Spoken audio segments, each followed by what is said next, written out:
MIM MIM Asad Owaisi Asad Owaisi. Hello दोस्तों, welcome back. एक बार फिर से खुश आमदीद है आप तमाम लोगों का हमारे यूट्यूब चैनल के अंदर।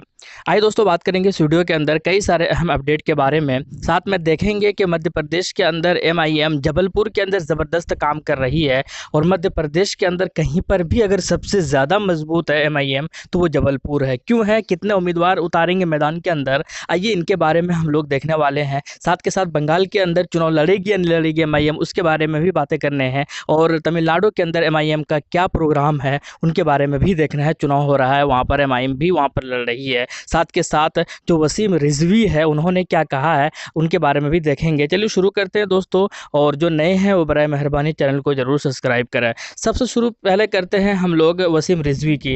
एक ऐसा नाम जो कि शायद ही कोई इसको पसंद करता है, स्पेशली मुसलमानों की अगर बात की जाए।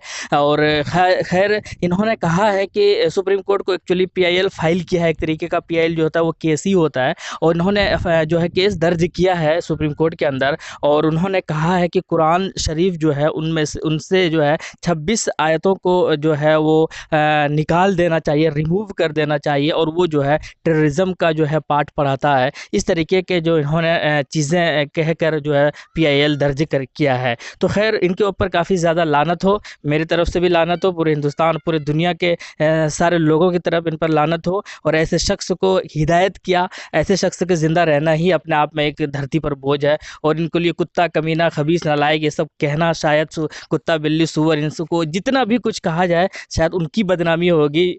तो इनसे खैर इनके बात ही नहीं करना है और उठा ले बस इसको, यही मेरी दुआ है, इससे ज़्यादा कुछ नहीं। इससे पहले भी ये बहुत इस तरीके का बकवास बयान जो है वो देते आए हैं। और खैर इससे पहले भी उन्होंने कई बार कहा था, जैसे कि Lord Ram is the ancestor of Prophet Mohammad सल्लल्लाहु अलैहि वसल्लम, यानी कि हुज़ूर पाक सल्लल्लाहु अलैहि वसल्लम से पहले से जो पूर्वज थे राम। इनके अलावा और भी इन्होंने कहा था कि Muslim should stop eating beef, cow meat हराम इन इस्लाम। तो यानी कि ये बकवास तरीके का जो बयान है शुरुआत बहुत दिनों से ये देते आ रहे हैं। जब तक इनकी खामोशी नहीं होगी हमेशा के लिए, तब तक शायद ऐसे बकते रहेंगे। तो इनके ऊपर ज़्यादा बातें करना भी बेवकूफ़ी ही है। लेकिन दुआ ज़रूर करें कि इनको जल्दी उठा ले बस, और इससे ज़्यादा मैं क्या कहूँ। चलिए इसके अलावा बात करते हैं हम लोग तमिलनाडु के अंदर। तमिलनाडु के अंदर जो है फाइनली AIMIM, MK के और AMMK जो है और SDPI ये जो है इन्होंने गठबंधन कर लिया है। एक्चुअली SDPI पहले से ही AMMK के साथ गठबंधन में थी। 2019 से ही जब जो चुनाव हुआ था वो वाला लोकसभा चुनाव, उसी में ये दोनों साथ हुए थे और अभी भी अलायंस में ही है। और अब जो है AIMIM जो है भी ज्वाइन कर लिया है। तो कुल मिलाकर अभी ऑफिशियली अगर बात की जाए तो इस गठबंधन के अंदर 3 बड़ी पार्टी है। AIMIM जो कि पूरे हिंदुस्तान के अंदर जानी जा रही है, AMMK जो कि क्षेत्रीय पार्टी है, और इसके अलावा SDPI भी अब धीरे धीरे पूरे हिंदुस्तान के अंदर इनकी भी पहचान बन रही है। तो ये तीनों जो है अभी इस गठबंधन के अंदर है। इसके साथ जो है और भी कुछ पार्टियों के संभावना बताया जा रहा है कि वो भी इस गठबंधन के अंदर जुड़ेंगे। वहाँ के जो लोकल क्षेत्रीय जो पार्टी है, फिलहाल AIMIM के हिस्से में 3 सीटें हैं, SDPI के हिस्से में गालिबन 6 सीट है। और जो है उम्मीद यही है कि आज हालांकि उनके जब बैरिस्टर असदुद्दीन ओवैसी साहब का प्रेस कॉन्फ्रेंस होना है, और उस प्रेस कॉन्फ्रेंस में और भी चीज़ें जो है वो क्लियर होने की संभावनाएं जो है बताई जा रही है। इसके अलावा हम बात कर रहे हैं बंगाल के अंदर। बंगाल के अंदर अटकलें ज़रूर लगा रहे हैं कुछ लोग कि MIM ने अभी घोषणा क्यों नहीं किया। तो मैं आपको बता दूं कि कैंडिडेट लिस्ट तैयार हो गया है, तकरीबन ऑलमोस्ट फाइनल हो चुका है। और जो कुछ भी होगा वो एक अनाउंसमेंट के बाद ही होगा कि कितने सीटों पर चुनाव लड़ेंगे, उम्मीदवार कौन कौन होगा। क्योंकि एक्चुअली 8 चरणों के अंदर है। कुछ लोग ये कह रहे हैं कि अभी टाइम नहीं है, 27 मार्च से चुनाव होना है, तो अभी तक उम्मीदवार को घोषणा क्यों नहीं किया, अभी तक क्यों नहीं बताया कितने सीटों पर चुनाव लड़ेंगे। तो मैं आपको बता दूं 8 मार्च यानी 27 मार्च से स्टार्ट ज़रूर है, लेकिन ये जो चुनाव, ये जो वोटिंग होनी है वो मई तक जाना है। तो इनका जो 8वां चरण, 7वां 8वां चरण जो कि मुर्शिदाबाद, मालदा वगैरह, इन सब चरणों में जो होगा रमज़ान में गालिबन इनका वोटिंग होना है। तो वहाँ पर ही शायद AIMIM अपना उम्मीदवार उतारेंगे। तो इसीलिए शायद अभी इनके लिए इनके पास वक्त है और ये लोग अभी भी प्लान में लगे हुए हैं। तो जल्दबाजी ऐसा नहीं है कि टाइम ख़त्म हो गया है। तो कुल मिलाकर यही है कि जो लिस्ट है कैंडिडेट का, पहले भी मैंने बताया था कि 13-14 लिस्ट जो है वो फाइनल कर लिया है उम्मीदवारों का, यानी कैंडिडेट का नाम पता भी कर लिया है, फाइनलाइज भी कर लिया है। उसके बाद कुछ और भी लिस्ट पर काम करना था, उनको जैसे फाइनल होता है तो ज़रूर डिक्लेयर होगा और बहुत जल्द जो है प्रेस कॉन्फ्रेंस के ज़रिए भी ये बंगाल के बारे में बहुत कुछ डिक्लेयर करने वाले हैं। इसके अलावा बात करते हैं हम लोग मध्य प्रदेश के अंदर आपने सुना होगा, देखा होगा कि मध्य प्रदेश के अंदर जो है उज्जैन हो, मध्य प्रदेश के अंदर जो भोपाल हो, इसी तरीके से इंदौर हो, वहाँ पर जो है मोहल्ला क्लिनिक जो कि दिल्ली के अंदर चलते हैं, उसी के तर्ज पर वहाँ पर ओवैसी क्लिनिक जो है, मैं वीडियो दिखाऊंगा इस वीडियो के अंत में। तो वहाँ पर ओवैसी क्लिनिक चल रहा है जहाँ पर फ्री में कह सकते हैं कि इलाज हो रहा है। लेकिन उनमें से सबसे ज़्यादा जो मजलिस का काम हो रहा है वो जबलपुर के अंदर हो रहा है। गालिबन 30% से ज़्यादा जो है वहाँ पर उन एरिया पर जो है जहाँ पर मुसलमानों की आबादी है उनके ऊपर बहुत ज़्यादा मेहनत हो रही है। और लगभग वो जो आबादी वाला है वो लगभग 2 विधानसभा कवर होते हैं उनके अंदर, इसीलिए एआईएमआईएम का बहुत ज़्यादा फोकस है उनके ऊपर और काम भी खूब हो रही है, टीम भी आ रही है, प्लानिंग भी हो रही है। और अब तो इनके ऊपर एलिगेशन भी लगाने लगे हैं। बीजेपी वाले कह रहे हैं कि कांग्रेस का हिस्सा है, कांग्रेस वाले कह रहे हैं कि ये बीजेपी का हिस्सा है। कुल मिलाकर कांग्रेस को शायद ये हजम नहीं हो रहा है कि उनके खेमे में जहाँ पर हालांकि कांग्रेस का ही विधायक है उन जगहों पर, तो कांग्रेस को अब ये हजम नहीं हो रहा है कि एआईएमआईएम आ गई है, क्योंकि एआईएमआईएम जो है उन वोटरों को अपने हिस्से में करेगी डेफिनेटली जो कि कांग्रेस को सपोर्ट करती हुई आई है और वो ज़्यादातर मुसलमान ही वोटर्स है। तो इसलिए अब हजम नहीं हो रही, इनके ऊपर खूब एलिगेशन ज़रूर लगा रहे हैं, लेकिन कुल मिलाकर ज़बरदस्त वहाँ पर तैयारी है।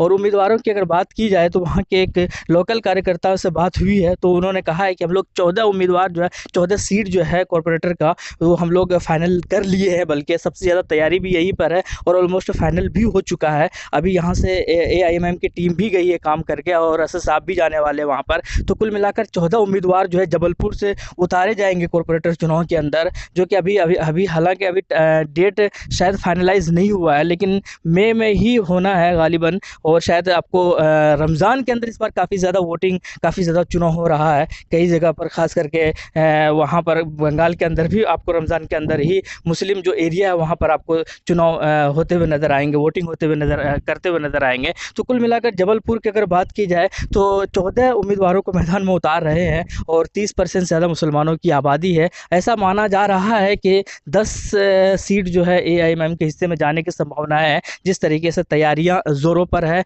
मेहनत भी ज़ोरों पर है, लोग रोज़ मीटिंग हो रही है, खूब ज़्यादा लोगों में एनर्जी भी है, लोग खुश भी हो रहे हैं कि चलो फाइनली एआईएमआईएम जो है हमारे दरमियान आए हैं बहुत ज़्यादा डिमांड के बाद। तो कुल मिलाकर यही है। और जहाँ जहाँ पर एआईएमआईएम जा रही है वहाँ पर लोग उनका जो वेलकम कर रहे हैं वाकई वो एकदम काबिल तारीफ़ है, ज़बरदस्त। ऐसा लग रहा है जैसे मानो वो सदियों से इंतज़ार कर रहे हो इस पार्टी का कि आप आइए आइए, और वो पार्टी नहीं आ रही थी और अब जैसे ही आ रही है तो लोगों को जो आंखें खुशी से नम हो जाती है और लोग खूब एकदम बेसब्री के साथ, बेइंतहा मोहब्बत के साथ जो है खुशामदीद और वेलकम करती है एआईएम की पार्टी का। यही रीज़न है कि राजस्थान में भी एआईएमआईएम ने जो लड़ने का घोषणा कर दिया है कि राजस्थान के अंदर भी एआईएमआईएम की पार्टी चुनाव लड़ेगी, साथ के साथ मध्य प्रदेश के अंदर भी, उत्तराखंड के अंदर भी स्टेबलाइज्ड है, यूपी के अंदर भी स्टेबलाइज्ड है, गुजरात के अंदर स्टेबलाइज हो चुका है। अब आंध्र प्रदेश के अंदर जो है वहाँ पर भी एक बहुत बड़ी जीत की खुशनुदी जो है